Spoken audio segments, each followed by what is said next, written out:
A 3-second long lapse in judgment can burn up an entire mountain, which will take 100 years to recover.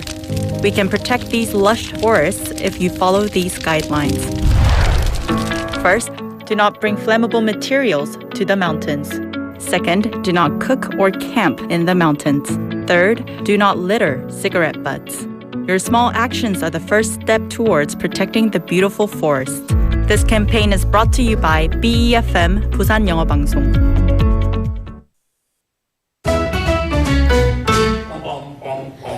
Want to be a friend of BFM 부산영어방송? You can chat with BFM through our Kakao Talk service. You can share your messages and photos through Kakao Talk, and you can easily become BFM's Kakao friend by searching BFM through the Find a Friend option.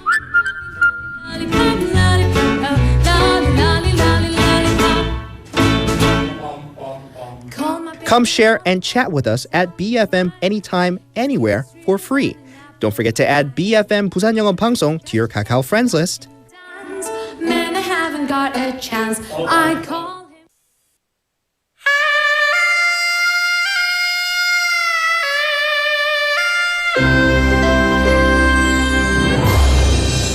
The time is now 7 o'clock.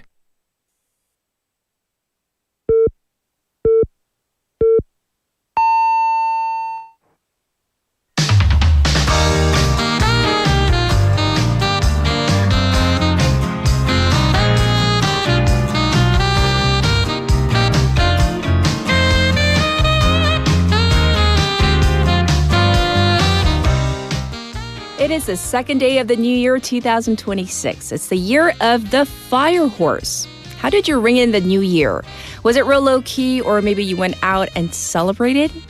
However you closed out 2025, it is a fresh opportunity to start things anew now. Whether it's about continuing with the good momentum from last year, or maybe you're looking forward to a reset, it's a great day to begin. I, for one, started exercising again yesterday. It was bitterly cold as I eased back into jogging, but I have to say the bitingly crisp wind on my face after a big bowl of tteokguk was actually the best thing I did to face 2026. I'm Catherine. This is Morning Wave in Busan. On Friday, January 2nd, we are live on BEFM 부산영어방송.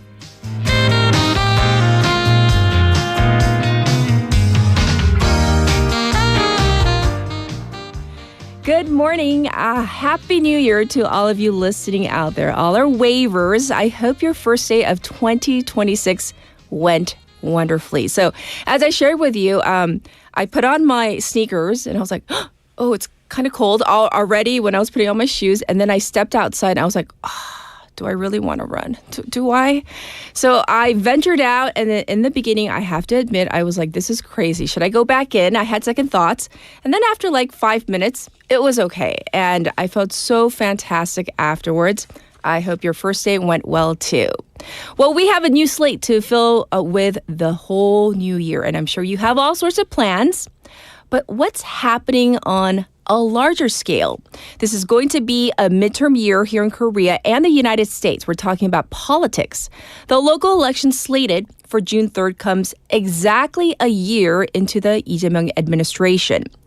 Experts have said that this will be a barometer into how people think about the new administration's governance and the post-martial law political order. Both sides will be firing on all cylinders, with the ruling Democratic Party, or DP, looking to solidify its grip on the majority in local governments, as well as against the People Power Party, or PPP, seeking to make this a breakthrough and maybe a new leap for the conservatives. And starting this month, we will get a constant trickle of court rulings from the martial law declaration, starting with the former prime minister, plus the 11 trials that the former president and the former first lady are facing. If we take a look at things globally, what's going on? Well, experts predict a continued shakeup under U.S. President Donald Trump, not just for the United States, but for the entire global order. Tariffs will continue to be a major tool, according to experts, but this time, the primary focus will be honed in even more on China. But President Trump is set to meet with Chinese President Xi Jinping soon, multiple times in fact, with the first meeting scheduled for April in Beijing. The U.S. also has its midterm elections on November 3rd, which will be a test for the Trump administration. So 2026, it's going to be an important year, of course, politically, one that will let us speak through votes and one that may determine the course of multiple administrations for the next few years. But for now, I want to know what may be in store for you out there. That's our text topic today.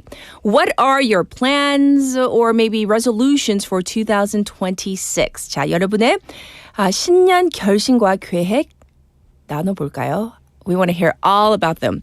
They can be broad, they can be very detailed, whatever you have planned. We want to hear all the gritty details. I'm excited to hear from you. So send in your messages to BFM's live stream live chat on YouTube. Go to the YouTube platform and type in BEFM or 부산영어방송. Once you find our channel, you can subscribe, log in, and chat with other waivers from your phone. Pound 9050 샵 9050. That's going to cost you 100 won. And you can also reach me for free on Kakao Talk. So same thing there. You got to find us first, BEFM or 부산영어방송. To find us, add us as a friend, and then you can send in your messages and photos too. You can share those as well. The ways you can tune into our program, Morning Wave in Busan on the radio if you're in Busan 90.5 or 103.3 FM. Also, like I said, we're streaming live right now on YouTube. You can watch again at your leisure. And we're available on the BEFM app and also the Papang app. And you know, on the first day of the new year or right around now, the second day, many people have resolutions about 영어 공부하기. What a great way. If I see a lot of newer names in our chat room today, so that makes me excited. Of course, I love all our regulars as well, but to see newer names, maybe you've been listening for a long time, but this is the first time you're texting in. Kudos to you for making that extra effort. Looking ahead to our morning together, what do we have for you? We have our daily segments. We have Now in Busan with Chia, and Haley's coming in for our news in hour number 1, and then in hour number 2, the wa글와글 tea time. Also, it is Friday, kind of feeling like a Monday, but it is Friday. We have Casey coming in for Foreign Press Highlights. We have 안교수님, Andrew Miller for Global Affairs in hour number 2 for a special interview. I know we've been talking about what's your New Year's resolution? Do you have plans? And people feel kind of still like up. They have that energy. However, other people do not. Some people might experience New Year's blues. We're going to take a deep dive into that. That's coming up in hour number 2. I'll be back with news overview.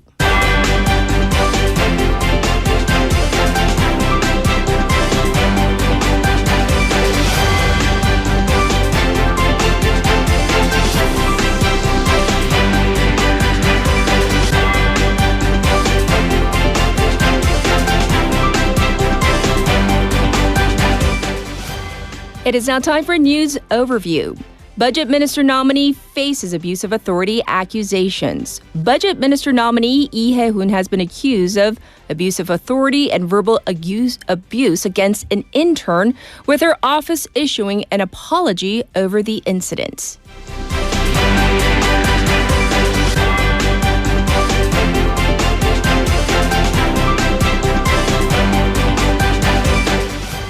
Lawmaker Kang Sun-woo quits party over bribery allegations. Democratic Party Representative Kang Sun-woo announced that she will leave the party amid allegations that she received 100 million won from a Seoul city councilor in 2022.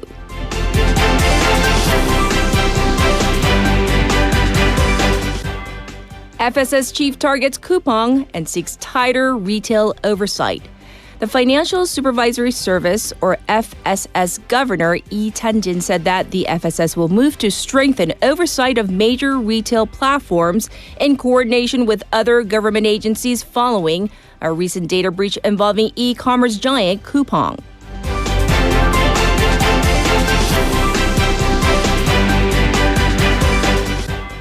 U.S. voices significant concerns over Seoul's Network Act revision. The U.S. State Department expressed significant concerns over South Korea's recent law aimed at addressing false and fabricated online information, saying that it would negatively affect U.S. online platforms and undermine free expression.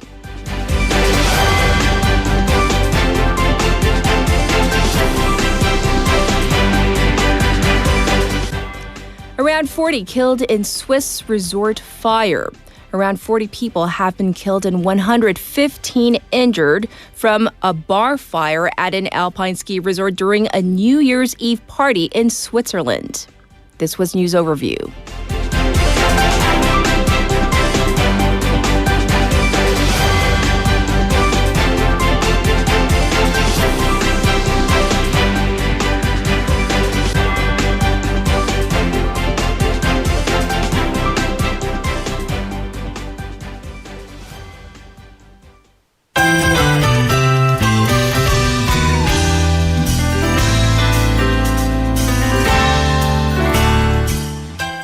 It's time for Now Busan. We have Jian in the studio. Let's say hi first. Happy New Year. Happy New Year. Well, I hope you had a good ending and beginning of 2026. So we want to hear about any plans or resolutions you may have.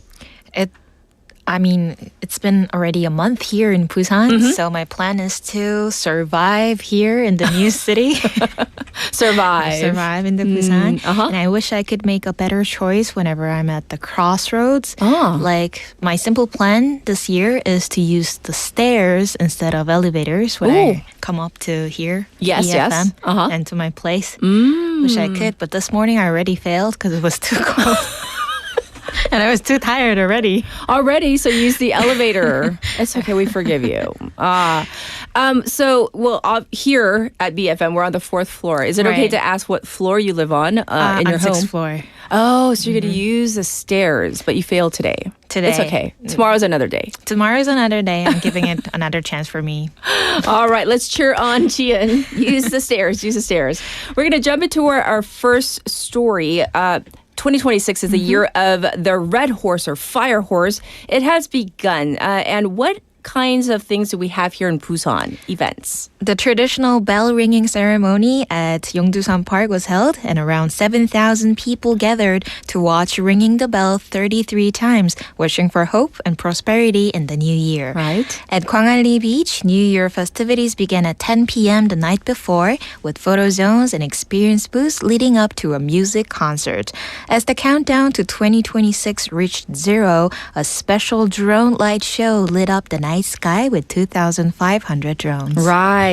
So crowds also gathered to welcome the first sunrise of the year, right? Yes, despite the biting cold, with wind chill temperatures dropping close to minus 10 degrees Celsius, many people headed out across Busan to take part in New Year sunrise events. At Songdo Beach, people gathered from 6 a.m. to share rice cake soup after sunrise as they exchanged New Year wishes. Sunrise events were also held at the plaza in front of the Oryukdo Skywalk in Namgu District and also at Dadepo in Sahagu District. Even at Haeundae Beach and Gwangalli Beach, where no official events were held, large crowds gathered to welcome the new year and begin 2026. Yes, and I'm sure many of our wavers out there probably went to a beach or some sort of event to watch the first sunrise. Very meaningful. Well, next up, let's talk about this. I hear there's good news. For children in the new year, operating hours at pediatric clinics are being extended. That's right. 2 Moonlight Children's Hospitals, 달빛어린이병원 in Gangseogu, will begin full-day operations.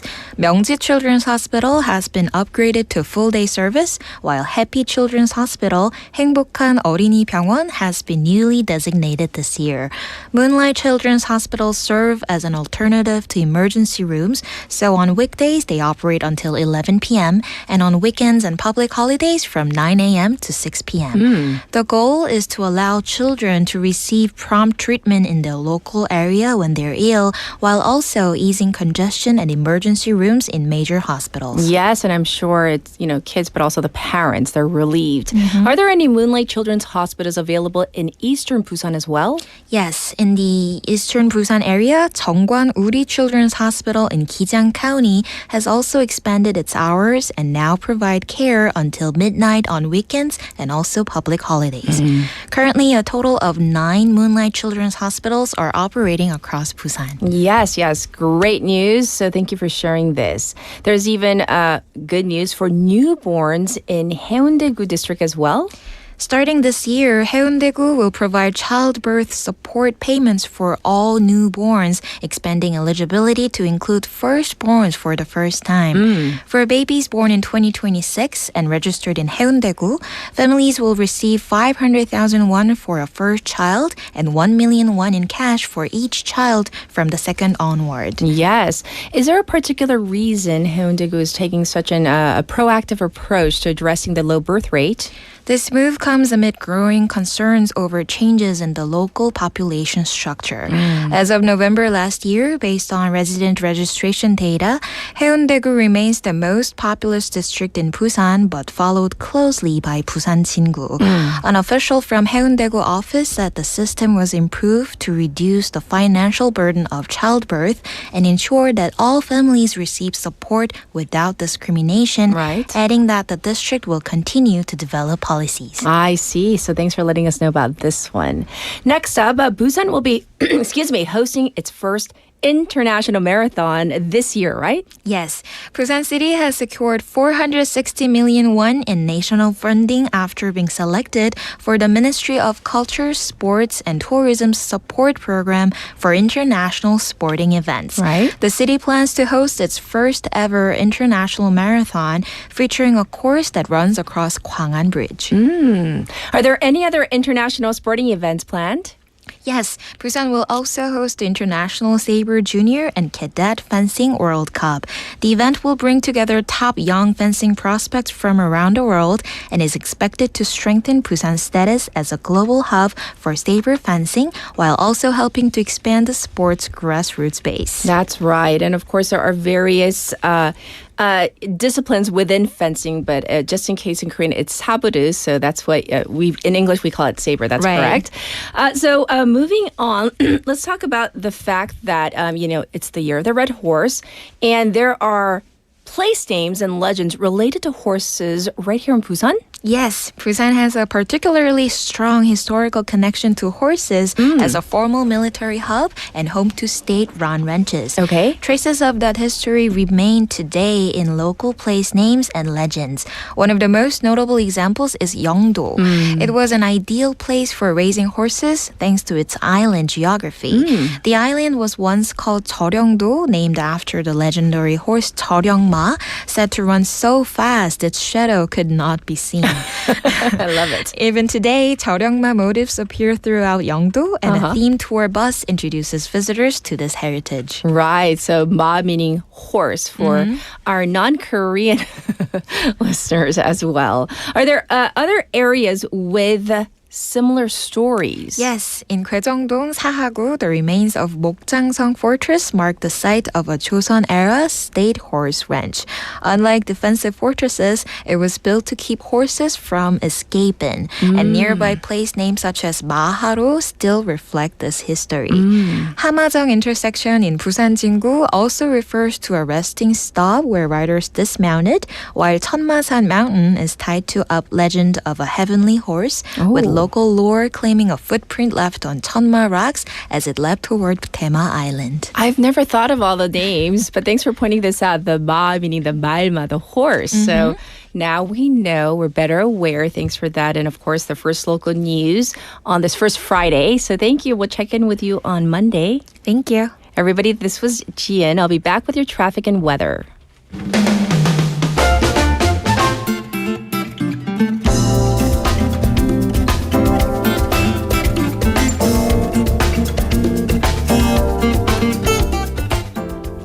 It's time for your traffic report. It's relatively easy going on the roads this morning here in Busan. However, there is some congestion on the Dongso overpass from Jinyang Ramp to the old Kaegum Tollgate. There's also traffic on Daedong Hwamyeong Bridge going toward the Anmak Ramp. Currently, It's cold. -5 here under clear skies in Busan. The daytime high is going to go up to just 2 degrees. Busan City is under a cold wave impact preliminary report and a dry weather special report. It's even colder elsewhere. So we have lows as low as -10 across many parts of the country. Looking ahead at the weather for the weekend, similar with a low of -4 and a high of 6. And on Sunday, it will be slightly less cold. A low of 1 degree going up to 7 degrees. Both days you can expect clear skies. This was your traffic and weather.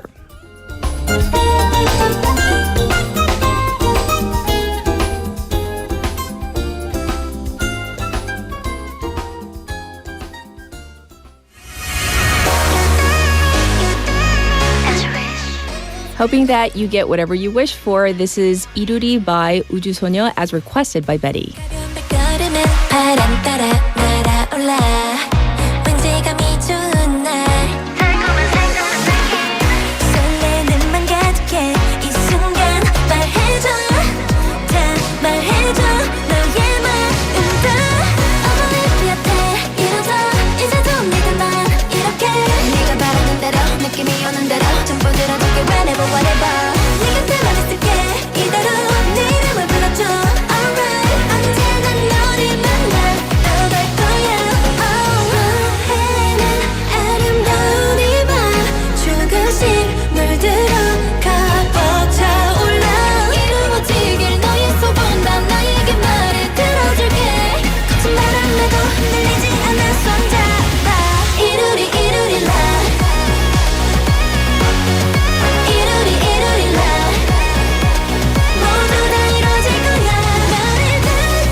너를 비춰 이루리다 봄라탄라탄 널 비우리단 내 맘에 약속해 이 순간 영원해 이대로 너를 향해 빛을내 이렇게 네가 바라는 대로 꿈꿔왔던 그대로 전부 보여줄게 whenever whatever 이제 내 곁에만 머물러줘 지금처럼 나를 바라봐줘 언제나 우리 함께 할 거야 너에는 아름다운 이 밤 조금씩 물들어 가보자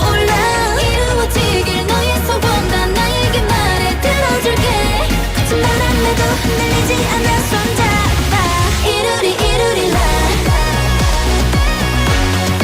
이루리 이루리 라 모두 다 이루어질 거야 너를 느껴봐 우린 원해 어둠 밤 속에서는 빛을 찾을 거야 이루리 이루리 라 두 번 다시는 오지 않아 다른 세계로 너를 던져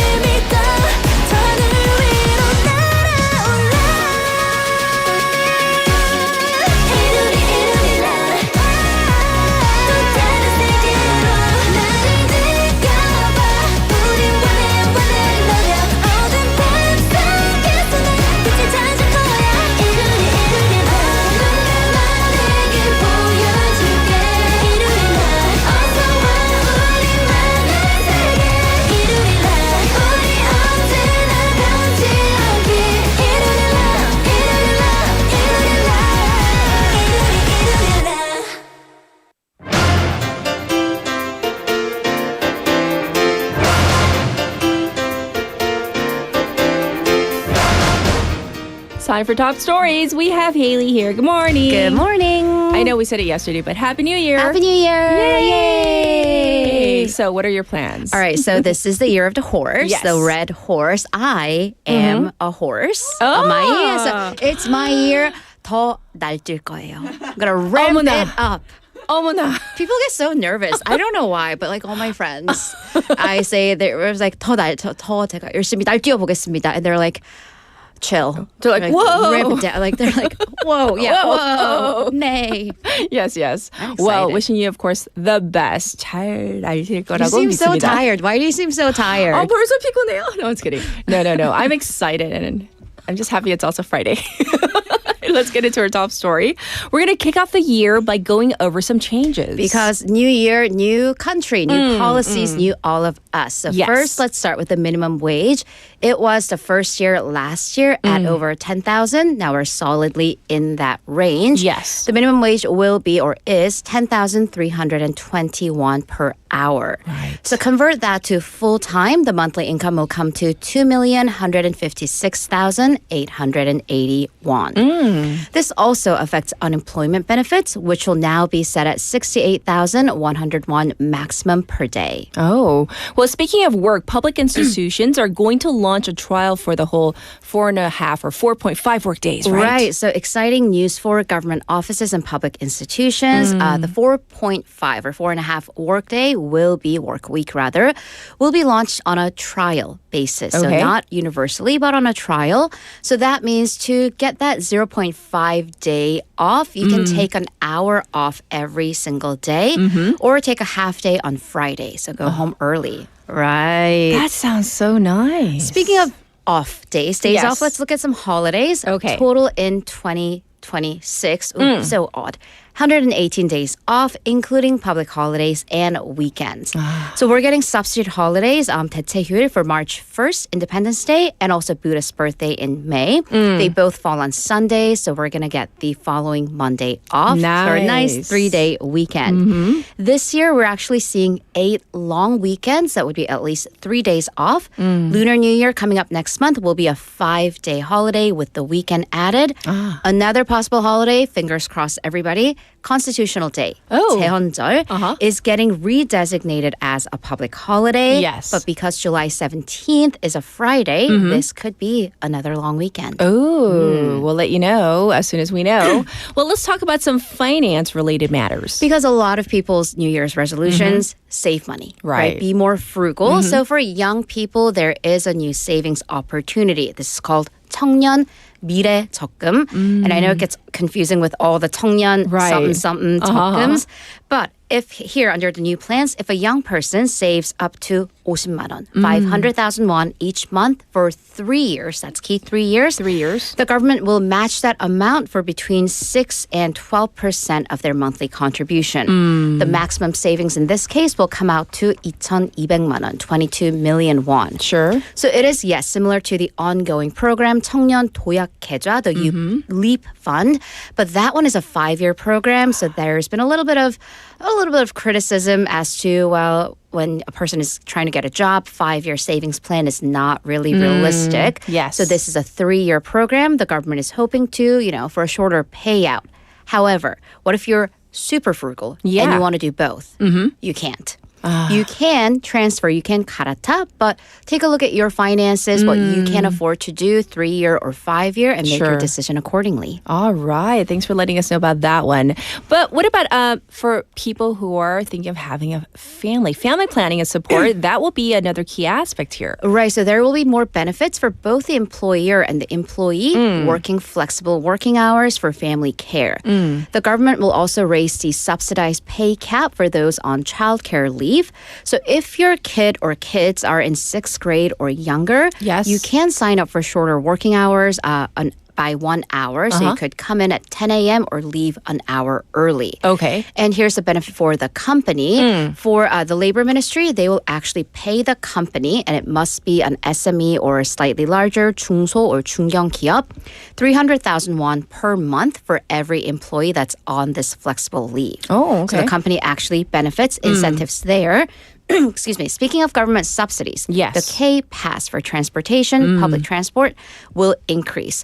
So going to public transportation, the K-Pass system gave you money back for parts of your public transportation spending. Sure. However, starting this year, for those who are familiar with the 동백전 program, it will basically run on the same system.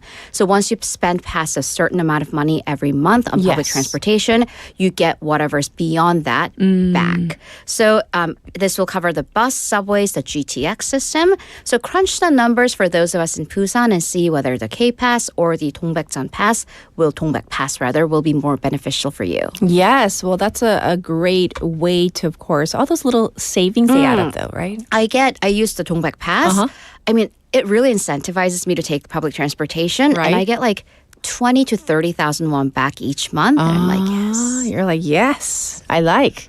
All right, we're going to go to tech for our final update. South Korea is going to implement the world's first AI basic act later this month. Right, and this is to mixed reviews. So the world's first comprehensive AI legal framework focuses on high-risk AI, transparency, safety, and innovation support. Yes. This will come out, and the goal is to boost Korea's AI competitiveness globally. Main points include mandatory watermarks for AI-generated content, prior warning or notice for high-risk AI, and also support for AI development and startups. Yes, yes. So we're going to move on from all of the really great information that you've given us thus far, right? And actually, before we do, there have been some concerns about these startups and concerns about the AI development, right? Anything with regulation in tech, yes. Is it prudent to regulate versus will it hinder growth, especially for smaller companies? Right. The biggest concern seems to be timing because there was only a month between the legislative announcement and when the law will be actually implemented. Right. So industry insiders say that conglomerates will have plenty of resources or more to prepare. However, what about for small and mid-sized companies? Right. They also point to an increase in domestic startups going to Japan, and Japan has more of a voluntary regulation system for this move and being the reason. That's right, and hence there are concerns, but we'll see how this pans out as this is coming up later this month. And now we're going to turn to President Lee Jae-myung because he issued a New Year's address. Let's go over what he said. Right, so a lot of government leaders and politicians have been issuing their New Year's addresses. President Lee Jae-myung declared this year as one of major leap in politics, the economy, and diplomacy. So he classified last year as one of pulling the nation out of this martial law turmoil. However, the government will, going to the horse metaphor, gallop at full speed. He pointed to the government's accomplishments in ranging from the 4,000 points Kospi record, the tariff deal with the United States, getting the U.S. to approve the nuclear-powered submarines. Yes. However, he also acknowledged that many of the benefits from the U.S. trade deal and large defense and nuclear contracts, they have so far flown mainly to a small number of larger conglomerates. So he pledged to ensure the gains for growth are also shared more broadly. He also pledged a transition from a Seoul-centric nation to this 5-pole, 3-specialized zone framework, with Seoul and metropolitan area positioned as the economic capital. However, the central region being the administrative hub, and the southern region as a maritime center. That's us. Yes. All right, let's move on into something more in the traditional Korean sense. We all got a year older yesterday. I'm still in denial, but it's okay. How do people actually view getting old or being old? So I didn't have my bowl of tteokguk yesterday, so I'm still the same age, which this denial maybe, I can hear your eyeballs rolling. It may be reflective of how people feel about getting older. We don't want to. Do we? I know. Only if you're like 18 going on 19. Right, probably. Like you want to be an adult, probably. Right? But then at what age would you actually consider one as a senior, the elderly? Oh, this is curious. Okay. Legally it's 65. Right. But then you see 65-year-olds and I'm like, you're hiking. You're passing me on the hiking trail, exactly. sir. So according to an average South Korean, a few years beyond that, 68 and a half years. I love the 0.5. I love the half. Yes. So this is according to a National Pension Service survey and research over 8,000 people who are aged 50 and above, also their spouses. Again, 68.5 years is when being a senior starts. But why? Physicality. 기력이 떨어지기 시작한다. So it's 기력, right? It's energy level starts to go down. Right. That was half the reason. About a quarter of respondents said when they stop working. So there's an economic reason as well, but almost double energy level and then economic. Oh, interesting. Well, speaking of economics, what about their livelihoods and finances? Right. So asking respondents, so how much would you need? Minimum 1.39 million won. 139만 won per month to live on. Ideally, optimally 1.97 million won. So almost 2 million won. That's per person. Sure. Biggest spending would be on food, followed by insurance, medical care, and utilities. So the head of the research center said that the results show that you need a systematic, organized policy to prepare for one's silver years. Ah, yes, indeed. Very interesting. For our international story, last year was marked by a series of youth-led anti-government protests across the world. And we're seeing the latest such movement in Iran. Right. So it's been almost a week of unrest in Iran, starting with business people and then spreading to students. Protesters have been trying to break into local government buildings, and Tehran declared an emergency holiday to quell this unrest. Yes, and what's the reason behind the protests? A little unexpected. The currency rate. Oh, really? 환율. Right. So the protests began last Sunday among shopkeepers because of the sharp fall in the Iranian currency value against the dollar. Okay. And then a few days later, university students were involved and they spread to several cities. And this is said to be the most widespread protest since the protests in 2022 after the death of a young woman, Masha Amini. President Mahmoud Pezeshkian said that his government will listen to the legitimate demands. However, the prosecutor general also warned that attempts to create instability would be met with what he called a decisive response. So that's what's happening in Iran. For our final and another international story, we're going to go to New York City, where the city now has a new mayor. We've talked about him before. Zohran Mamdani is officially the mayor of America's largest city. So the ceremony, riddled with symbolism, took place right after midnight in an abandoned subway station. Why? Because one of his huge platforms was on public transportation. Yes. How that's integral to the city, and he's seeking to make public transport free. Yes. Also, as a 34-year-old, he is one of the youngest, also the city's first Muslim mayor, socialist Democrat. To that end, in the U.S., most politicians are sworn in with their right hand, right, on the Bible. His hand was on the Quran. Also, the first time this happened, his grandfather's, to be specific. So, yeah, that is a big change we're seeing. Yes, indeed. Well, thanks for going over all the top stories. And of course, we'll check in with you in hour number 2. Thank you, Haley. See you in a bit. We're going to get to our first song break. Here it is. We have ties to this singer as well. 행복의 주문 by 커피 소년. 버스에서 택시에서 자가용 안에서 주방에서 혹은 야근하고 있나요?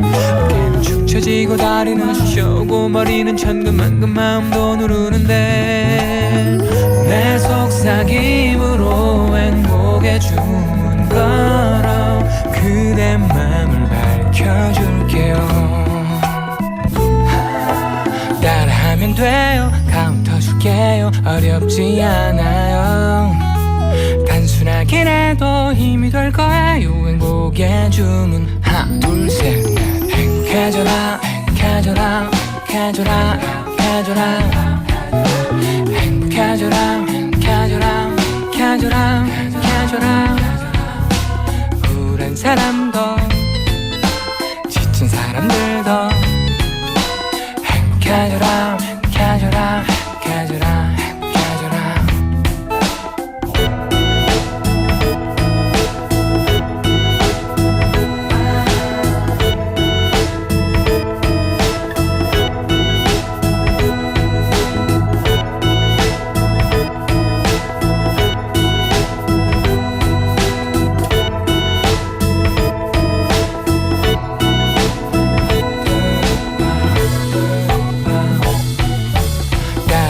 돼요. 카운터 줄게요. 어렵지 않아요. 단순하긴 해도 힘이 될 거예요. 행복의 주문 하나 둘 셋 행복해져라 행복해져라 행복해져라 행복해져라 행복해져라 행복해져라 행복해져라 행복해져라 우울한 사람도 지친 사람들도 행복해져라 행복해져라 행복해져라 행복해져라 행복해져라 행복해져라 행복해져라 행복해져라 행복해져라 행복해져라 행복해져라 우울한 사람도 지친 사람들도 행복해져라 행복해져라 행복해져라 버스에서 택시에서 자가용 안에서 주방에서 혹은 야근하고 있나요? 모습 떠난 사무실에 홀로 앉아 한숨 쉬면 늦게까지 끙끙대나요? 사랑 너는 언제 해봤는지 외로움에 답답함에도 그냥 버텨내나요 내 속삭임으로 행복의 주문 걸어 그대 맘 밝혀줄게요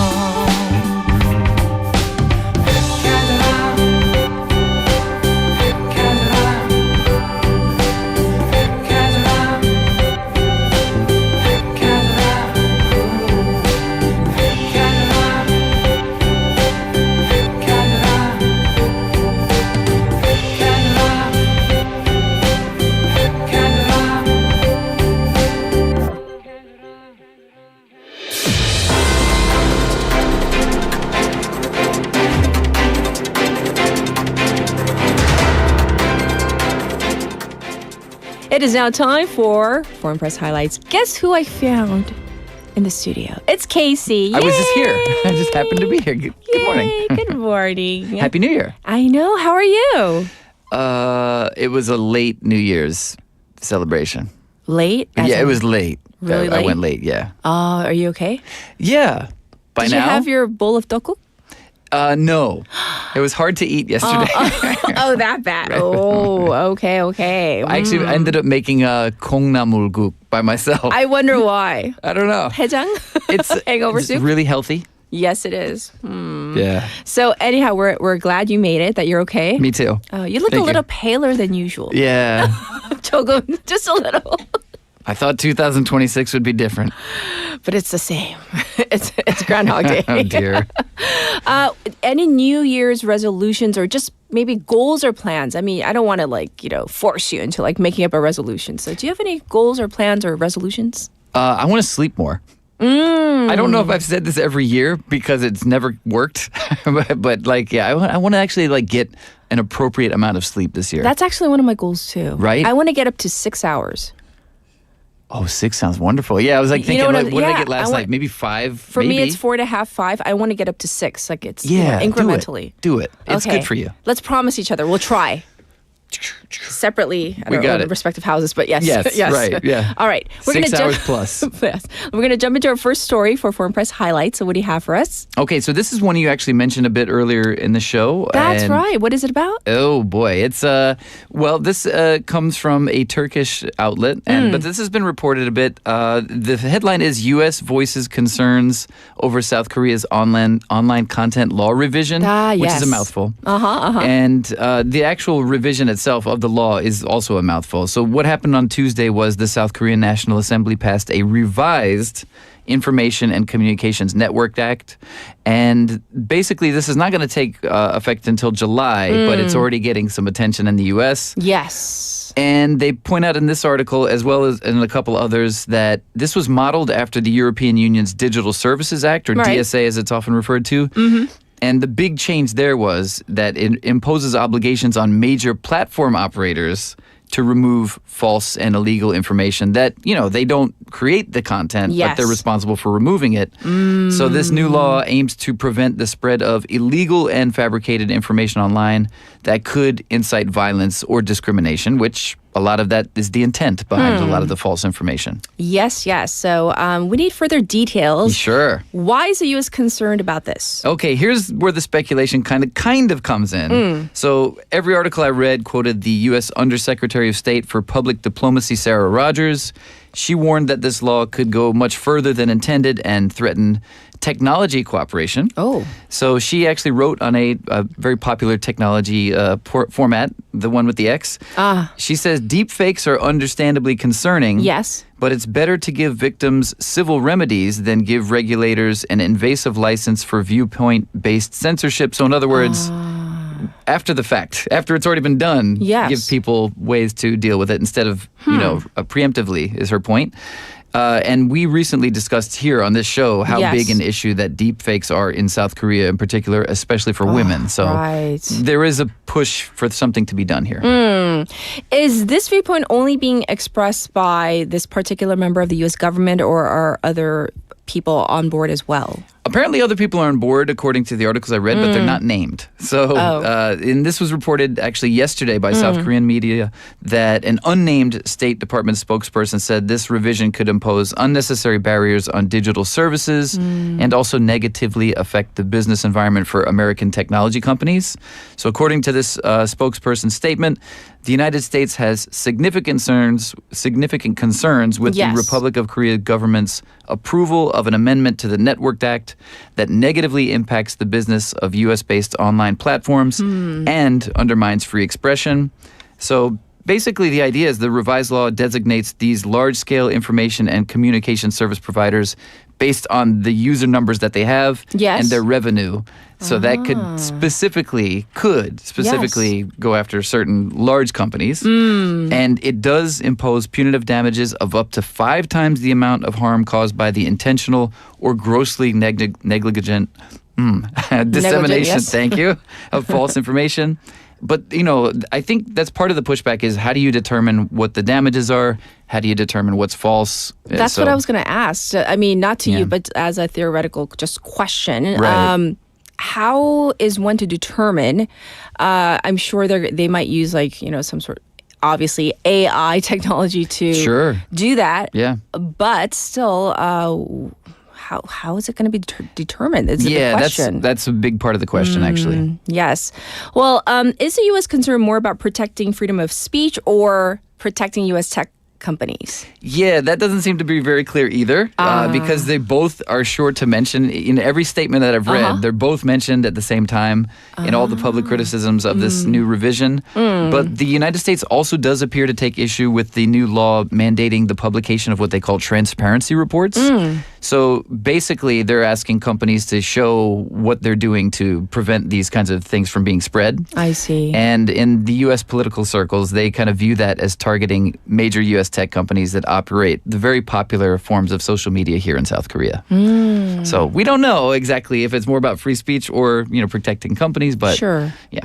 Okay. Could be both, could be either or. Yeah. Well, we shall see what happens as it's going to be rolled out later this month. But thank you for going over this story through the lens of a non-Korean media outlet. Let's move on to our next topic, though. What is it? Okay, this is also from a non-Korean outlet, as we do here. This is from the Associated Press. Yes. And it's all about bear farming, which I was completely unaware of. Bear farming? Yes. And this actually started here in the early 1980s. And farmers actually at that time were importing bears from Malaysia and other Southeast Asian countries because I think there weren't many bears here. And the industry has since been condemned globally because they've kept bears in small, barren cages. You can see pictures in these articles. You can read it in People magazine of all places. This came out in this week. Wow. Yeah, so it's kind of a big story. Yes. So the reason is, the headline is, South Korea will end breeding of bears and extraction of their bile. So South Korea is one of the few countries that have been allowing this kind of farming to extract bile from bears. They're mostly what are called Asiatic black bears or moon bears. And they're used for traditional medicine or even as food, believed to promote vitality and stamina. So according to National Geographic as one source, I was curious, what do you use it for? So it's been long used to treat heart pain, epilepsy, and hemorrhoids. The bear bile? Yes. So there's a wide variety of treatments. Okay. There is something to bear bile that makes it specific. It's ursodeoxycholic acid. It has more of that Ursodeoxycholic? I'll take that. Okay. Thank you. Yes. It has that acid. that acid. Urso, I believe, comes from bear. In fact. Yes. That has more of that acid than other animals like cows or pigs do. I see. Thus, the specialty. And it actually has, according to National Geographic, been shown to reduce gallstones and treat liver disease. So there is some kind of basis for using it. Okay. However, this past Tuesday, the Ministry of Climate, Energy, and Environment announced it will ban breeding and possession of bears and the extraction of their bile beginning yesterday. Oh. So it's against the law now. Yeah, it is in effect.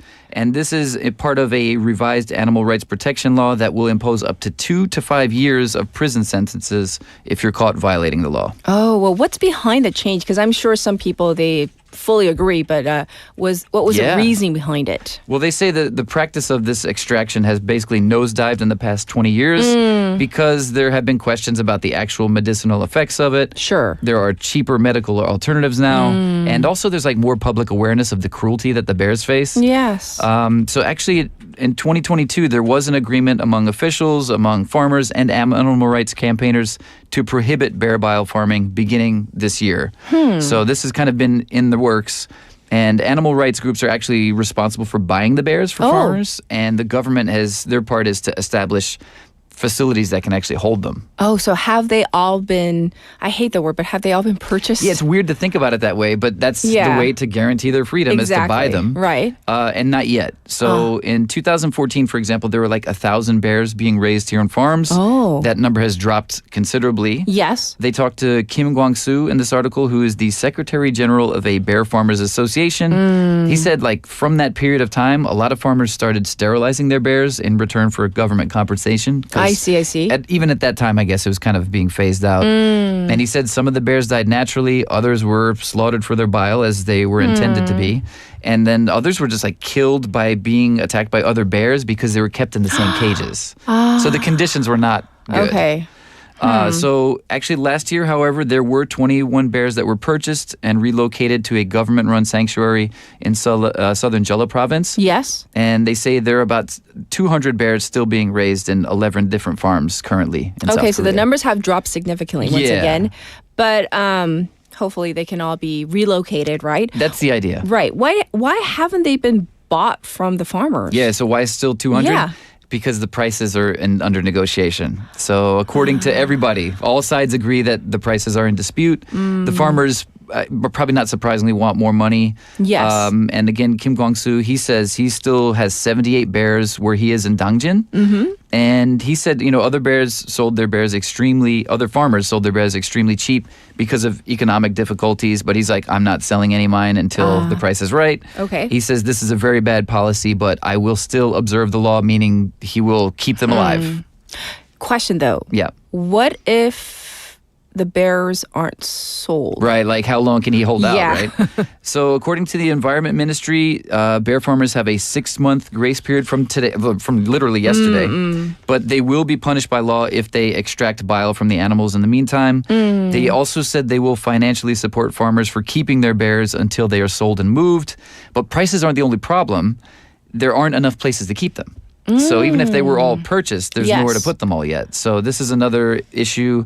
And a lot of people on the bear side, specifically the Korea animal rights advocates in Seoul, Chun Jin-kyung is the head of that and is pushing for the government to, it's great that the law finally went into effect, but they have to build places for them to stay. Yes, I mean, they need places to roam. We can't just keep them in like tight little cages. So, is there anything else that we need to know about this story before I let you go? Sure. Actually, there is a place being established. Another facility is being worked on. I guess it was delayed because of flooding, so it's going to be delayed by a year, unfortunately. Okay. So there is kind of a call for perhaps work on other facilities as well. They're also being foreign zoos being contacted to perhaps take bears as well. Sure. So there are things being sorted out to hopefully get it done. I hope they do it quickly. Yeah, that's the for hope. the welfare of the bears. That's the hope.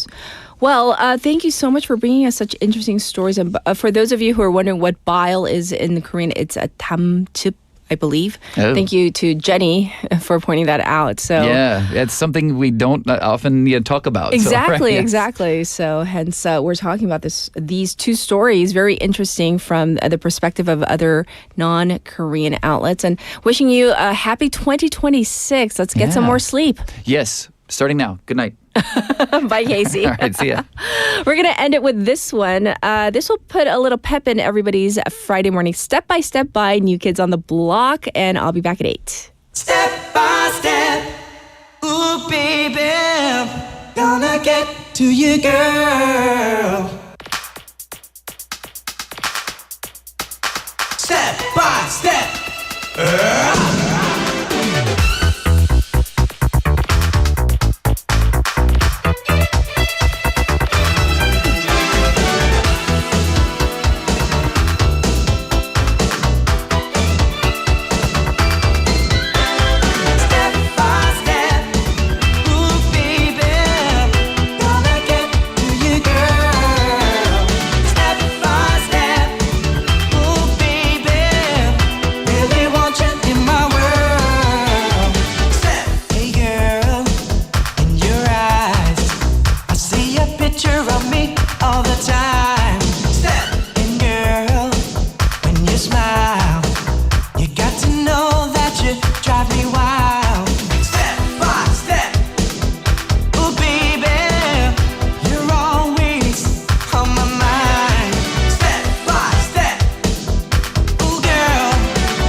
FM 부산영어방송.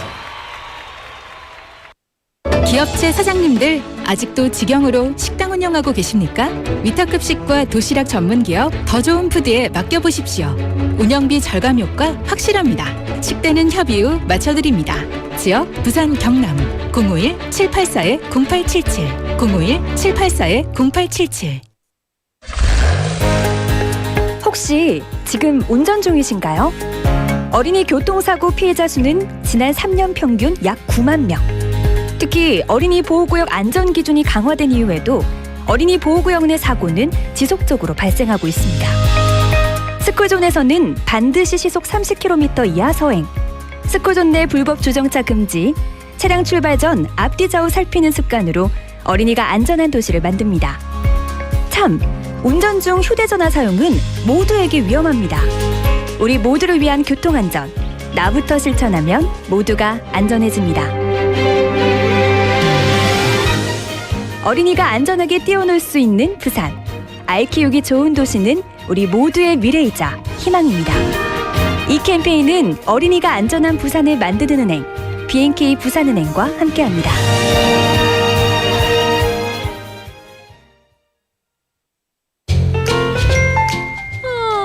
I was so busy this morning. I didn't even get to check my messages.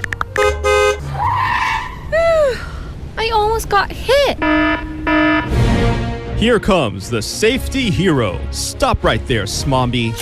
Put your phone away. Keep your head up. Look around. What was I doing? Thank you. I'm finally free from being a Smombi. As you just heard, even a quick text could lead to a serious accident. This kind of behavior has a name, Smombi, a word created by combining smartphone and zombie. Walk with your head up and check your surroundings before you move. Let's build a safer traffic culture and keep our streets free from Smombies. This campaign is brought to you by BEFM 부산영어방송. Hello, BFM listeners. Happy New Year. 2026 has begun. 2026 is the year of the Red Horse. The Red Horse stands for passion and energy. We hope this year brings you new challenges and positive changes. Just like always, BEFM will be here in 2026, bringing you better and more diverse programs and staying with you from the start of your day to the end. We wish you a happy new year and hope you tune into BEFM all year long. Once again, Happy New Year! 지역 경제가 힘차게 출발합니다. 기업들이 고객을 향해 더 빨리 가려면 방송 광고라는 엑셀을 밟으세요. 경제도 기업도 더 힘차게 달려가니까요. 방송 광고의 작은 힘, 경제의 큰 힘입니다. 부산 방송광고발전협의회.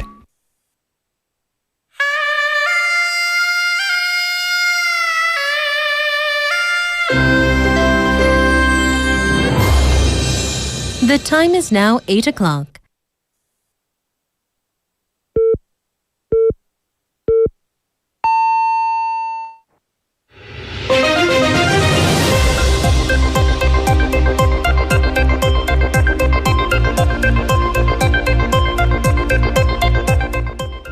Welcome back, everybody. This is Spotlight News. Budget Minister nominee faces abuse of authority accusations. Budget Minister nominee Lee Hae-hun has been accused of abuse of authority and verbal abuse against an intern, with her office issuing an apology over the incident. A media outlet published the recording of a call where Lee allegedly screams at and insults the intern, who reportedly left the post 15 days after the incident. The opposition People Power Party, or PPP, has launched an offensive against the nomination, adding that the incident is a reflection of the nominee's character.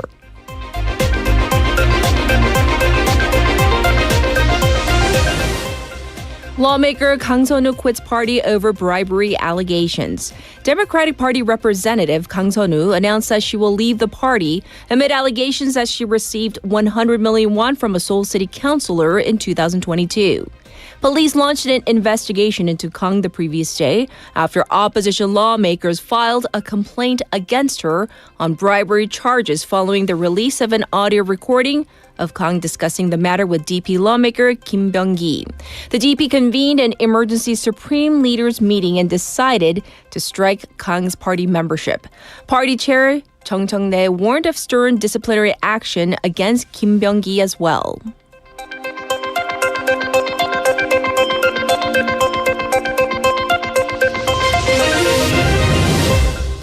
FSS chief targets coupon and seeks tighter retail oversight. Financial Supervisory Service, or FSS Governor Lee Chan-jin, said that the FSS will move to strengthen oversight of major retail platforms in coordination with other government agencies following a recent data breach involving e-commerce giant Coupang.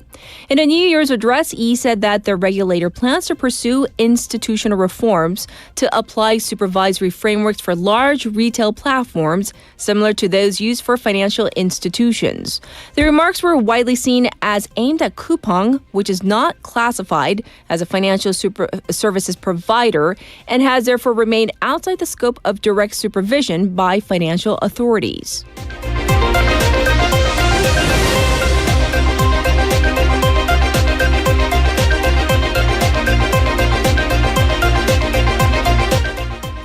U.S. voices significant concerns over Seoul's Network Act revision. The U.S. State Department expressed significant concerns over South Korea's recent law aimed at addressing false and fabricated online information, saying that it would negatively affect U.S. online platforms and undermine free expression.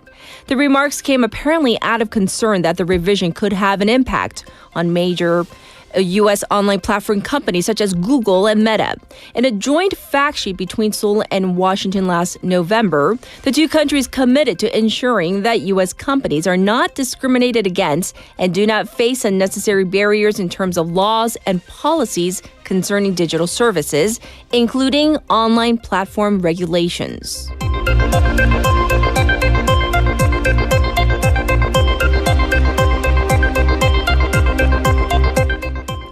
Around 40 killed in Swiss resort fire. Around 40 people have been killed and 115 injured from a bar fire at an alpine ski resort during a New Year's Eve party in Switzerland.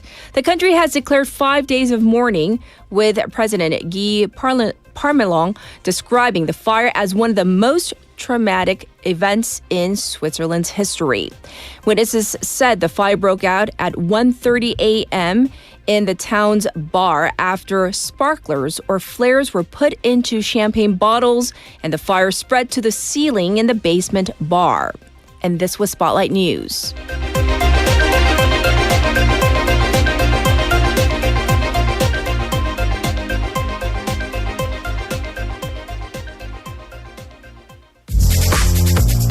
Good morning. Good morning. Good morning입니다. Good morning. 좋은 아침입니다. Morning wave in Busan. Morning wave in Busan. Morning wave in Busan. Major news, local buzz, and expert takes. It's all here on Morning Wave in Busan. Brighten up your morning commute with Morning Wave in Busan. Morning Wave in Busan.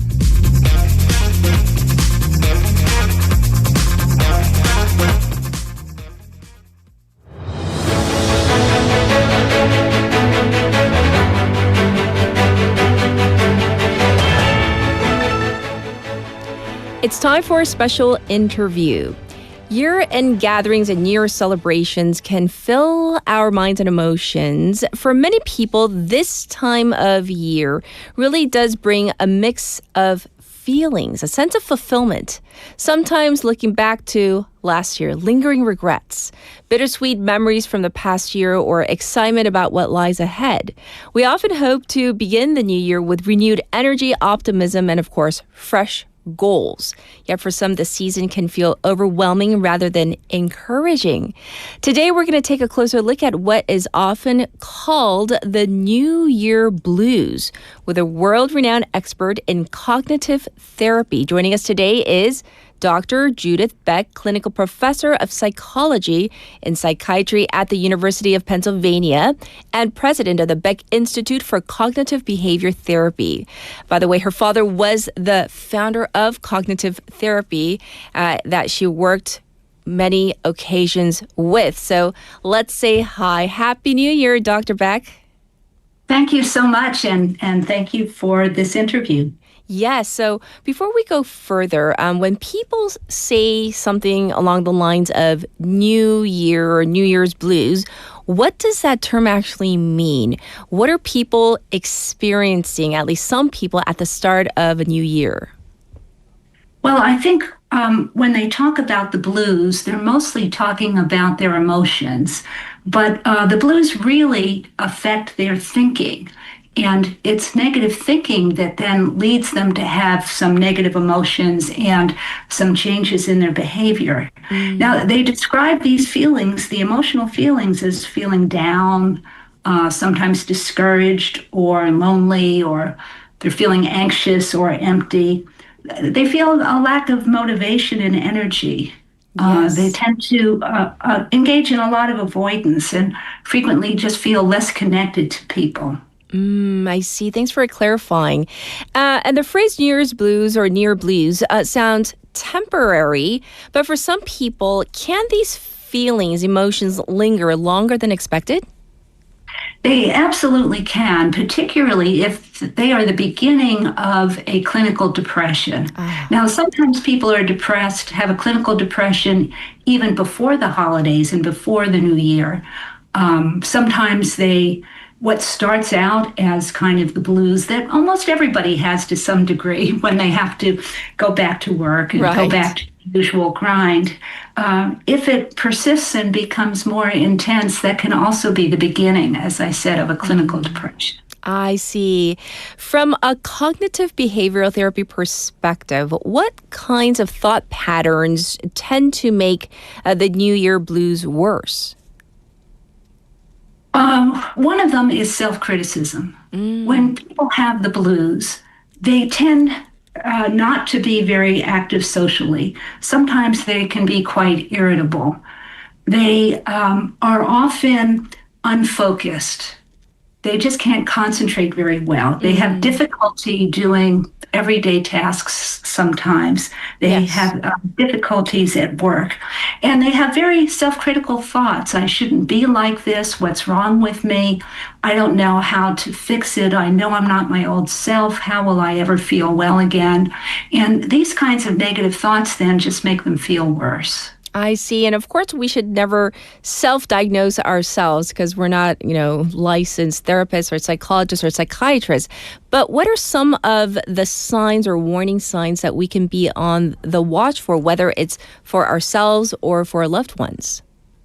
So in addition to just being in a negative, low mood, you want to watch out for social isolation. So that's one. Another one is avoiding things that feel too difficult.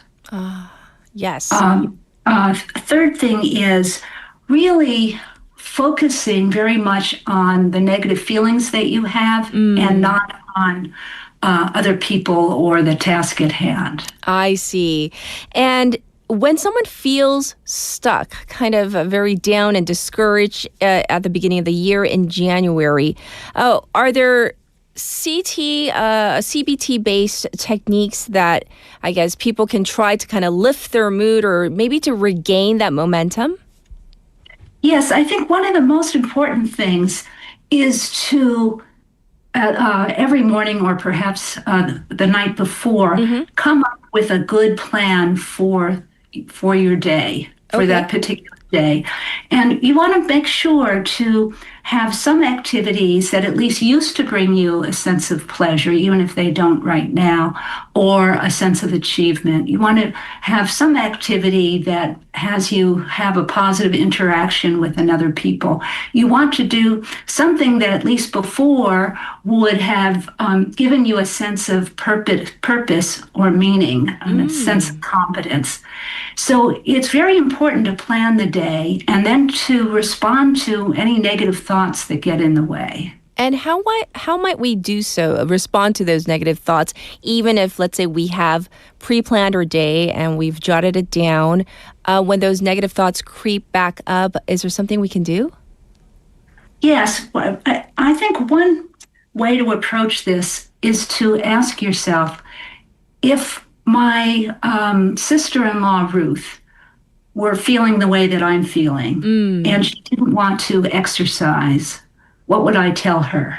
Okay. And then it gives me a little distance from my thoughts, and I can think about it for her, and then I might be able to come up with a good response. You should give it a try. You should experiment with it. Sure. I know you don't feel like it. You probably feel better if you do it.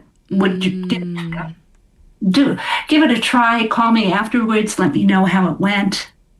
I see. So I guess kind of imagining it on somebody else instead of just asking myself, do this or do that. Why am I thinking this? Or trying to get back up on that saddle. I get it. Well, in terms of New Year's resolutions, I'm sure many people are setting them or they've already set them. And sometimes people quickly feel like, oh, I didn't make it through day one or like even the first 2 days, right? Like they feel like they have failed. So how can people approach goals in a healthy but also realistic way? So the first thing to recognize is that the reason it's a New Year's resolution is because you've had difficulty doing it in the past. And so however you set it up in the past didn't work. It probably won't this time either. So one of the things to consider is to make a plan just for this week and to make it very easy and to give yourself a range of effort.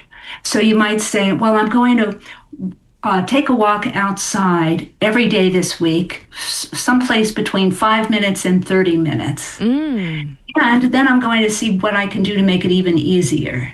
I'm going to put a reminder on my phone, so I'll set an alarm, and when that goes off, I will have already had my sneakers and my athletic clothes on because I'm going to set them out the night before and get dressed right away. Anyway, approaching it differently, not expecting to do a fabulous job the first week, but just doing it the first week and then assess how it went. And if it went fine, then either continue or up the ante a little bit. I like that, making a plan for just the week so that we can kind of cut down on the burden on ourselves. I think that's very doable. And finally, for our listeners who may be feeling a little emotionally drained or anxious right around now, if you could give them maybe a reminder, a message, what would you say to them? One of the most challenging thoughts, difficult thoughts that someone can have when they're in this situation is, I don't feel like doing this. This is exercising, eating right, calling a friend, making a social plan, getting out of bed, going to work, whatever it is. Yes. That thought is extremely unhelpful. I don't feel like doing this. And instead, you can't stop that thought from coming up. We call it an automatic thought because it just pops up into our head, but you can recognize that it's popped up. And then you can ask yourself, how do I want to feel later? Because chances are, if I do go ahead and do this, well, I certainly won't be feeling any worse, and I probably will feel better.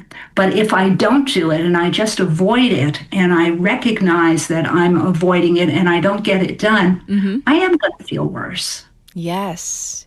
What a great way to wrap up our conversation today. But thank you, Dr. Beck, for coming on air with us. We appreciate it as we talk about New Year blues and setting up realistic goals as well. Happy New Year to you. Thank you. Same to you. And once again, this was our special interview. And I'll be back with your traffic and weather.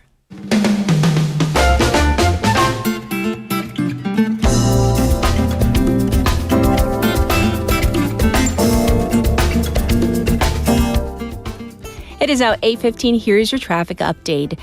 It might be because of the weather. I'm not sure. There are a couple broken down vehicles. First up on Bunyeonglo coming into the city right before Daejeon Ramp. There's another broken down cargo truck from the 49th Square to Kwang'an Bridge on the ramp to the bridge. Please be aware of these areas.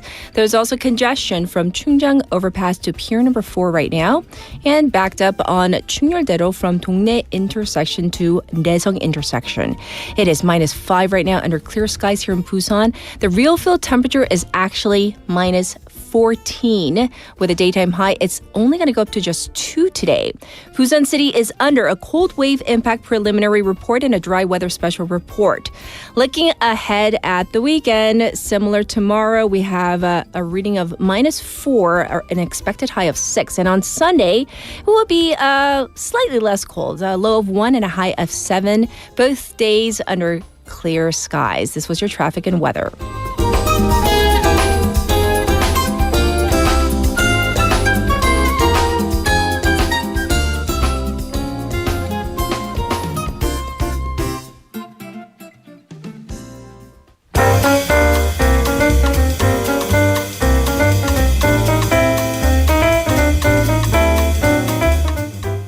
It's time for Wagle Tea Time. Haley's back. Hello, hello. Yay, yay. Galloped in here. You did. You red horse, you. I heard the sounds, yes. Well, it's the new year, and a popular saying for the new year is like, new year, new me. But here we are seeing new year, new prices. And I was complaining about like tuition prices too. New year, no money. Yeah. Yeah, right? Because luxury is getting more expensive. Oh, no. Yes, luxury. The whole point is that it's expensive, it's exclusive, but my goodness. So major designer brands have raised or are going to raise their prices in the year 2026. Let's start at the very top. Hermes. They've notified some of its customers that they will raise prices in South Korea. And by the way, this is all in South Korea. Yes. Chanel and Louis Vuitton also moving to do the same. Watch and jewelry brands as well, Rolex, IWC, and Cartier have notified their customers of higher prices. So the industry cited this rise in raw materials and also labor, human costs, right? Especially for gold. Because gold prices are at an all-time high. That is a major driver, especially in the rise of jewelry prices. Yes. But I also know some of the rings are hollow. So I'm like, I know you're not using that much. I'm just saying. Maybe not solid gold, right? Well, the thing is that they seem to be justified in doing so due to the still high demand. Because people are still buying them. With what money? Well, previously, Chinese visitors to South Korea, looking at the South Korean luxury market, they were the major customer. We're talking about 80% of all luxury goods sold in South Korea, at least according to some brands, went to Chinese visitors. However, with the strong dollar or the weak won, whatever way you want to look at it, brands are seeing customer bases from around the world. It becomes, with inflation being what it is in the United States, with the currency being so favorable for the dollar, they just have more purchasing power. Sure. So last year, we colloquially call them Erusha, right? Hermes, Louis Vuitton, and Chanel collectively sold 4.6 trillion won in South Korea. All three brands mark their biggest increases in biggest sales. Wow. In South Korea. And so it's not just about the luxury brands that we are familiar with, but also top hotel buffets, bile. Right. How much are we talking? I'm scared to ask. If you wanted to go out and eat for a nice weekend dinner, 20만 won. Per person. I'm not talking 200,000 won for a family of 4, which still that would be 50,000 won. That's a nice dinner. Yeah. But no, we're talking I'm like 20만 원? 20만 원 per person. So Lotte Hotel Seoul's 라세는 raised their prices to 203,000 won for weekend dinners, slightly lower for lunches and weekdays. A Westin Joseon Seoul Aria is going to cost, now it seems lower, 182,000 won, 182,000 for weekend dinners again. Hotel Silas, the Park View, will raise their prices in March, so the previous two already have. This is coming in March for Hotel Shilla, 208,000 won. So that might be the most expensive. And Four Seasons, the market kitchen, will be 199,000 won. So again, if we're talking about a family of 5, yes, 100만 won, a cool 1 million won. I know, and I was like, it's like psychological too. Like once you go over the 200,000 It's a threshold because it is like 2 or 3% increase. So it is like 10,000원 increase, but then 20만 won? Exactly. Yeah. Well, if you can afford to, enjoy. If you. not, okay. An expose online has gone viral over another viral food item, and this is like all the rage. We were talking about this like a couple days ago. The 두바이쫀득쿠키, or what do they call it? Shortened? 두쫑쿠. And if you don't know, I got shamed. I went to like a special English lecture at a high school, and they were like, I'm going to make 두쫑쿠. I'm like, you're going to make what? What? Like, 선생님 그거 모르세요? I was like, oh my God, why are you so sassy? I do know what it is, girl. You just needed to enunciate. Anyways. Slow down. 두쫑쿠. There you go. Dubai or Dubai style, the chewy cookies. It is the hot food item of last year, carrying on to this year. Yes. These are chewy Dubai chocolate and cream-filled cookies flying off the shelves. So in case you didn't know what it was, it has the Cardiff pastry, pistachio paste, and chocolate. And it's encased in this like melted chewy marshmallow case with coated with chocolate or cocoa powder. Cost has become a major issue. So when I bought one in Jeonpo, like I lined up for 40 minutes. I had time. It was like 7,500 won for a cookie, which is like the size of a fist. Right. That's expensive. But apparently in some Seoul bakeries, as high as 12,000 won, 12,000 won. Again, it's a cookie. It's like 찹쌀떡, a little bigger. But they've gone viral online. But an expose, as you said, a worker at a factory in Hwasong has exposed some shocking sight into the sanitation, the cleanliness at this factory. It's one of those stories that we don't like. This was published via JTBC.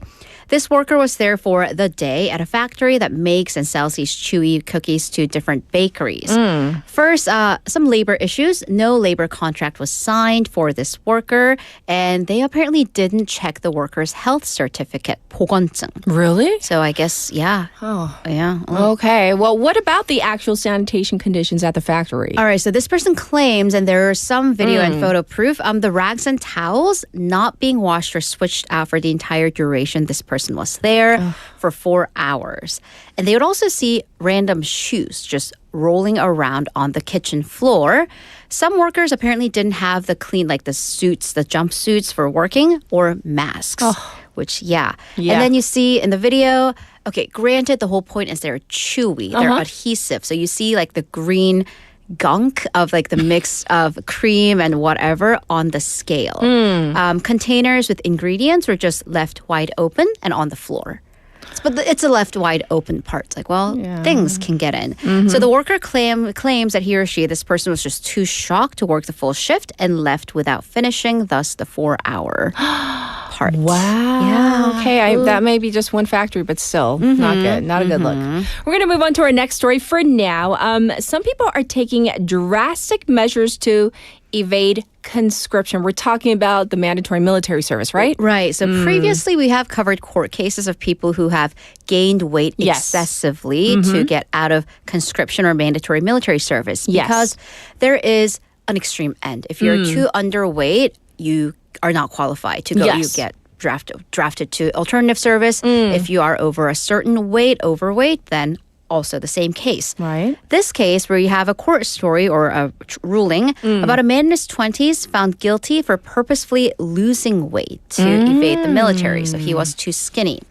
A court in Daegu found the defendant guilty of the Military Service Act for, quote, damaging his body, sentencing him to 8 months in prison with a 2-year probation. Wow. Okay. So how drastic of a weight loss are we talking about to warrant what we call a bodily damage ruling? Right. So the man in February of 2021 found out that if your BMI, body mass index, so weight to height, is under 16, you don't have to or you cannot serve in active duty. Okay. From July to September of that year, he did 1,000 jump ropes every day and then almost cut out food entirely for like 2 or 3 days before his physical to quote unquote artificially lose weight. So that was according to the court ruling. Yes. The man is 175 centimeters tall and at the time when he began this extreme diet weighed over 50 kilos. So he was very skinny to begin with. Right. 175, 50 kilos.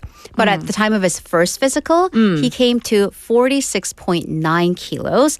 That's a BMI of 15.3. Second physical gained a little bit of weight, 47.8 kilos, but still under BMI 16. I have a question though, because you said he was originally 175 centimeters tall. He weighed, over 50, but that's still on the very slim side for a person of that height. To play devil's advocate, how would you know whether his weight loss was natural or whether it was artificial, like he did it? Right, because that was his defense. But there are ways to tell. We live in the age of science. Okay. Urine test. That can actually reveal that there was a possibility of starvation. Really? Yes. So that's why doctors and the authorities knew there was prolonged fasting at least. The prosecution also submitted messages with his friends where there was a smoking gun, where he recommended this to his friends. So, however, the court sentenced him to probation because the weight loss wasn't drastic. He was underweight to begin with, and the man actually didn't do quote unquote physical harm or damage to his body. Wow. Yeah. The measures we go through, too. We're going to go to our final story. Each year we get the official baby or first baby of the year. And this year it's not a baby, it's babies? It's babies. Okay. The first official babies of the year of the red horse are Jemi and Tori. Please tell me those are They're like not the their real taemyeong. names. Okay. They're the taemyeong. They're the baby, the in utero baby nicknames. They were born at the very exact time at Seoul's Gangnam-cha Hospital. They're not twins, actually. Which is why it's kind of amazing. They're born at the same moment to separate families. Sure. So let's go through them. Demi was born via a C-section, weighs 2.88 kilos. Tori, natural birth at 3.42 kilos. Both moms are 37 years old and are healthy. Oh, good news. Demi is the first child for her parents after 4 years of marriage, so they're very happy about this. Tori is a second daughter, and she has an older brother. Yay! So congratulations to those families. This has us wondering, though, will we see a rise in the birth rate this year? Right, so hopefully this is symbolic of many more babies to come. Yes. We did see a rebound in the birth rate last year, right? October's birth rate or fertility rate, that's the latest figure we have, came to 0.81, bringing the average for the first 10 months of the year to a flat 0.80, but then after years of 0.7, this is really welcome news. The Ministry of Data and Statistics, their projection has the birth rate rebounding this year too, although it depends. More skeptical projections has it at 0.68, more optimistic 0.8. But then we are seeing increases in weddings. We've been to a couple this year. Population of women in their 30s and positive associations with family planning. People actually want to get married and have children. That is all contributing to this. But of course, reality check, this is still way lower than the replacement rate to keep the population going. That's 2.1. Also, the OECD average stands at 1.43. And we have visuals on our YouTube page right now. Aw, so cute. They're yawning Jenny at the and same Dodi. time. Aw, so cute. And the dads, you can tell they're smiling. They under their have the masks. tired look, but then they're very happy. Hey, the moms are more tired, so it's okay. They can handle that. And I didn't know way was 2 words. Low. Love it. Well, thank you for the Woggly news, of course, and we'll check in with you on Monday. Thank you, Haley. Have a great weekend. All right, we are going to be back after this song, Walking on Sunshine by Katrina and the Waves.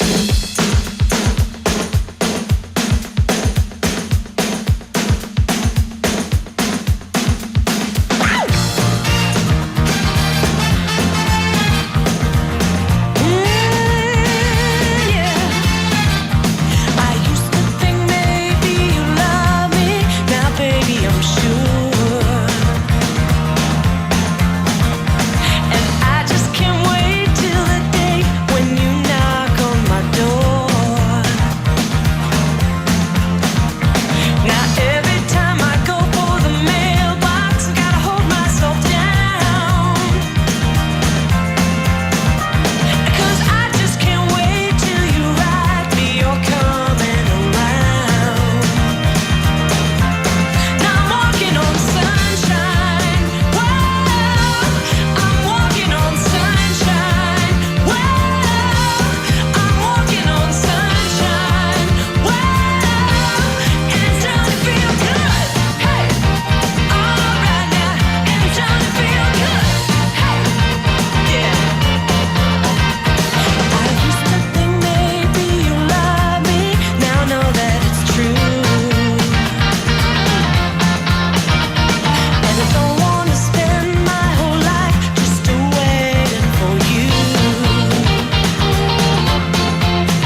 It's time for Global Affairs. We have 안교수님 here back for, oh my gosh, it's so weird to say, 2026, the first Friday. So let's say Happy New Year first. Hi, Happy New Year. Happy New Year. Doesn't it sound weird though? Seriously, 2026, I can't wrap my mind around it. Not quite yet. Right. So I'll be honest, I've been so busy last year. Yes. Year now. Already. Last year. 2 days ago. Kind of, it doesn't feel, Christmas didn't feel the same as That's well this true. year. So Yeah. it's kind of just all rolling into one. Right. Wow. So before we get into our segment, I'm very curious. Are you into resolutions? Do you make any? Not so much. I've never been one sort of every year to say, oh, this year I'm definitely going to do this, Yes. or at least try it. But I think this year, maybe I'm getting older. Oh, why? I'm now in my mid-40s. Oh. Yes. And I'm at the peak of life. But no, I think, so late last year, I had a medical checkup, and it wasn't a bad result or anything like that, but they did start to show, you need to look at this and this and this. Oh, yeah. So I think my New Year's resolution is definitely to try and eat more healthily. What does that mean to you though? Like more veggies? So veggies, I do quite like some broccoli and carrots. Oh, so I'm not yum. too bad with veggies. I don't eat a lot of fruit. I like it, but I find taking the skin off or peeling it or washing it yes. is just annoying. I tend to not eat as much fruit. Interesting. And I also eat a lot of, for breakfast. What do you still have? like a child. I have a couple of slices of toast with chocolate spread. Chocolate spread? Yes. Like every morning? Every morning. And a lot of it. And I think that contains quite a lot of fat and sugar and things like that. So, Yes. so You got to balance that with some like real fruit and more veggies. So I think what I'm going to do is during the week, I'll eat some cereal, something like that. Cereal? Which is nice. It's nice and healthy. Depends what kind of cereal. The good healthy stuff. Okay. With lots of and like then at the grains weekend, and I'll treat myself to some chocolate toast. Chocolate toast on a weekday. Oh my. But interesting. So I think that's my resolution, just to be a bit more healthy. All right. I think we can all get on that boat, Well, let's jump into our topic for today. The very first global affairs for 2026. What do you have for us? Well, I thought today we just have a sort of a kind of an outlook for Korea's sort of foreign policy. For the year. Okay. So if we look back last year, last year was quite an interesting year for Korean politics. It was busy. Because the first half of the year, basically, you had no president. Yes. And then there was the lead up to the impeachment process. And then after that was completed, then the election process. Sure. And then you had Lee Jae-myung coming in was around June. Right. So literally half the year was kind of a very strange situation. Right. Then a new president coming in. So I agree. Last year, for the 6 months that President Lee was in office at the end of the year, generally, I think everything went pretty well. There were no major issues really affecting South Korea on the political stage globally. Okay. Anyway, so there were quite a few high-profile summits that he attended, and G20, things like that. APEC, yes, which of course was a very big one that was for huge. Korea. And I think APEC generally went quite well. Again, nothing major, but definitely nothing bad, nothing negative. Also, this was really a time for other world leaders, to know that Korea is sort of back on the world stage, for a lot of world leaders to start to get to know who President Lee Jae-myung is, what his policies are, whether he's going to be more pro-US, whether he's going to be more like the traditional democratic presidents and much more sort of pro-North Korea in that sort of way. But he's been sort of a little bit more in the middle. He's had a tough position, sort of being placed between the US and China. Oh, yes. And also we have new leadership in Japan just at the end of the year. Right. So there has been quite a lot going on. But like I said, generally I think last year was sort of a very good lead in. But now, this year, it will be a slightly different situation. Okay. Because everyone now knows, Korea is now more stabilized. Yes. Everyone kind of has some sort of idea of who President Lee Jae-myung is, what his positions are. But now in 2026, he really has to sort of make his mark on the global stage. I see. So that sort of, what could you say, honeymoon period, that warming up period, that's over now. Right. Now he needs to really sort of make his policies known. You're right, because prior to him taking off, it was definitely this period of like influx and just limbo. It was just a lot of confusion for the entirety of the nation. And now there's some stability. So that's behind us now. Right. So let's look ahead to 2026. So what do you forecast? What do you see? So there's going to be a few issues. Just very quickly, just to be sort of objective and things like that, we should mention that there are also a lot of domestic issues. We're not going to look at these in detail, but just to mention a few. So rising youth unemployment in Korea. Oh, yes. This is quite a big issue. Right. So actually I was at City Hall just before Christmas, and we had an event talking about city diplomacy. Yes. And even though that was based on city diplomacy, basically the conversation, the panel discussion ended up sort of moving towards this idea of youth unemployment and how we can get more jobs going for the youth. So this is a very big issue in Korea. We still have some rising inflation. Even though the economy is growing, there's reduced domestic spending. So people in Korea just aren't spending as much money. So there's quite a few issues domestically that I think needs looking at. Also the population crisis, things like that as well. Right. But again, we want to focus more on the international issues. So we'll split these into economy and political issues. Yes.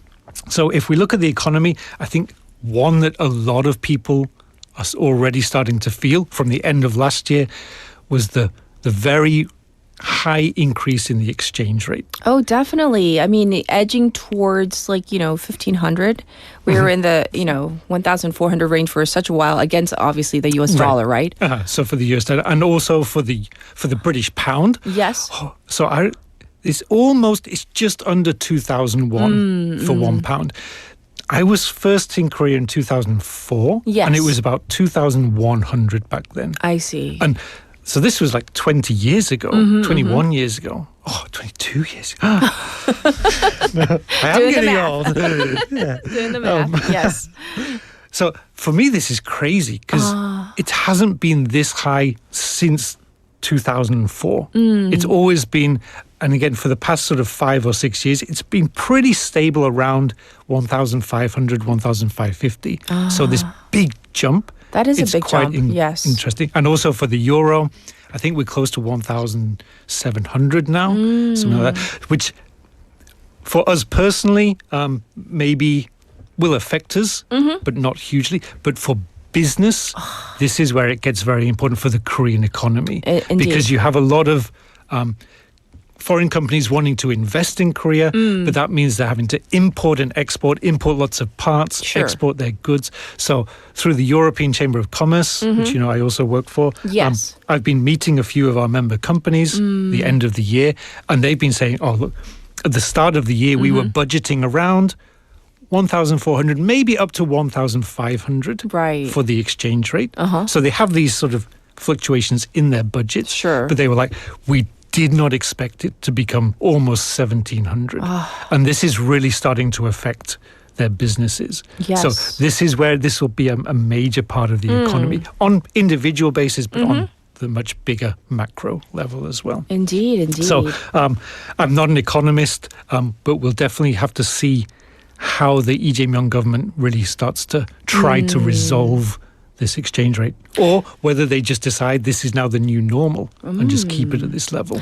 I have a question for you. As you said, you're not an economist, but maybe it's a broader question. But in terms of South Korea, we all know very export driven. We know. And it's high dependence on certain exports, though, whether it be semiconductors or automobiles. I've heard many economists and experts always say, it's not all, a great idea to put all your eggs in like one or just two, baskets, but to diversify, no? So this is also another point. So you're right, especially semiconductors. Yes. This is a big part of the South Korean economy, and this can be very volatile. Yes. So again, we've seen with rare earths and access to rare earths, and any sort of political issue can cause these big changes. So I also agree. South Korea does need to start diversifying, not just this year, but also for long-term growth. Yes. It needs to look at different sectors. It cannot be export-led growth forever. True. Now, South Korea is looking at other areas. I mean, there are some industries that can continue the export, like defense industries is a very important one. Right. But definitely they do need to start diversifying. There's more research and investment going on into other areas, nuclear power and things like that. Yes. But definitely, you're right, they need to diversify. And also, in terms of US trade, we still haven't really finalized any sort of complete deal with the US in terms of future trade. Also, again, I was reading about this in the news just before the new year. They're still not entirely sure of what Donald Trump's going to do in terms of security with Korea. I see, Whether this year they're going to reduce the US forces in Korea.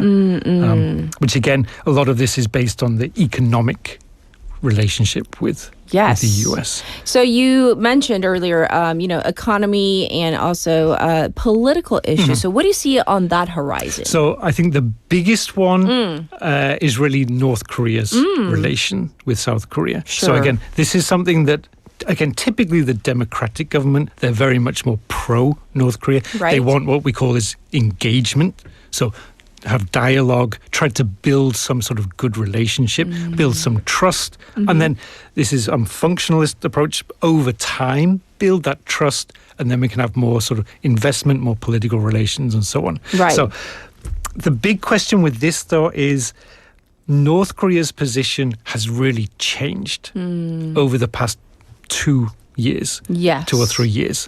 It's now much closer to Russia. Even though there's many, many sanctions against North Korea, the North Korean regime's getting everything it needs through Russia. Yes. So the big question for South Korea is, what can we offer? How can we incentivize North Korea to come back to the table and restart dialogue with South Korea? Yes. Especially when last year South Korea and the US signed this nuclear-powered submarine, so they know South Korea is still militarizing and has a very close security agreement with the US. What can we offer North Korea? So that's really going to be the big question for Lee Jae-myung. How can they bring back North Korea? Yes. How can they invite them to talk? So I think that's going to be the big one. And maybe the US will actually help them because we know Donald Trump really wants to also have dialogue with the North Koreans. Right, so right. that'll involve also relations with China, with Russia, and so on. So speaking of Russia, there's also a very interesting case at the moment with a big Korean company. Starts with the letter H. I'll say I'll leave it there. Basically, they left Russia in 2023. They sold their production facilities there, but they had what was called a buyback clause. Yes. And they had a 2-year deadline for that clause. Okay. So basically, what is going to happen there, we still don't really know. Okay. But this will be very important because if they choose to stay in Russia, how will this affect Korea's relations with the European Union, who right now is very anti-Russian? But if they decide not to, and they really do withdraw completely from Russia, how will that affect South Korea-Russian relations? Yes. Which again will come back to bringing in North Korea. That's so it's all a big network. Well, we have run out of time today, but of course we have many things we look forward to 2026 with you as we go over these important, pertinent issues with our listeners as well. So wishing you once again a happy new year. Thank you, and you too. Yes, everybody, this was Professor Andrew Millard with Global Affairs. And it's already time to wrap up our Friday together, but not quite yet. I want to read a few messages. that you sent in as waivers about your plans or resolutions, or simply what you did for ringing in the new year. 최희숙님 says, I'd like to save more money and exercise more. Ooh. So I wish you the best of luck on that in terms of money, exercise. Those are all important things in our lives. So I fully understand why those are your resolutions. 고수님 says, 저의 결심은 꾸준히 스스로의 내적 성장을 하는 것입니다. So he talks about his resolution is to persistently pursue his own inner growth. So let's reflect on that because he says he wants to be someone who reflects and improves on himself. That's a great, I think, idea for all of us to share in as well because, yes, some people say, oh, it's just another day, but this is an opportunity, a chance to, if you did well in 2025, certain aspects, to continue along that path. But maybe there are some things that you want to change about yourselves or things that you want to focus on more. This is a great chance to do so. So to all the waivers out there, I wish you, of course, a beautiful Friday, a time to look towards the future and think about what you want to do for the brand new year. So thank you for tuning in today. And this song, I think, is perfect because it's what I want to say to all of you. 올해도 잘 부탁드립니다. So this is 잘 부탁드립니다 by 익수. Have a great day and join us on Monday. Bye, everybody. Happy New Year.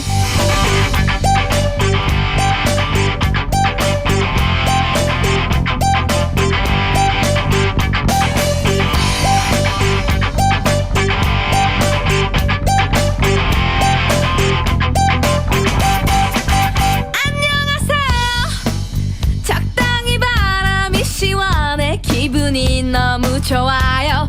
유후 끝내줬어요.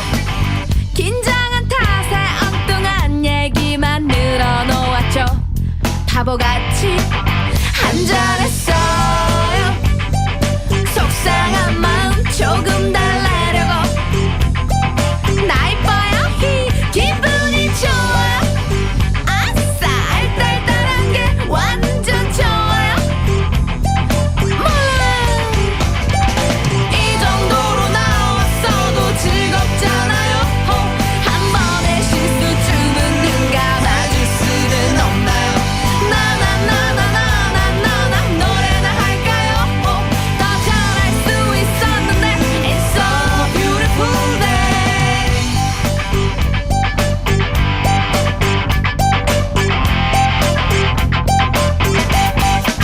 좀 쌀쌀하네요. 차가운 바람이 휙 가슴을 쓰네요. 아프게 걱정은 나네요. 이젠 익숙해질 때도 돼버린 거죠. 한두 번도 아닌데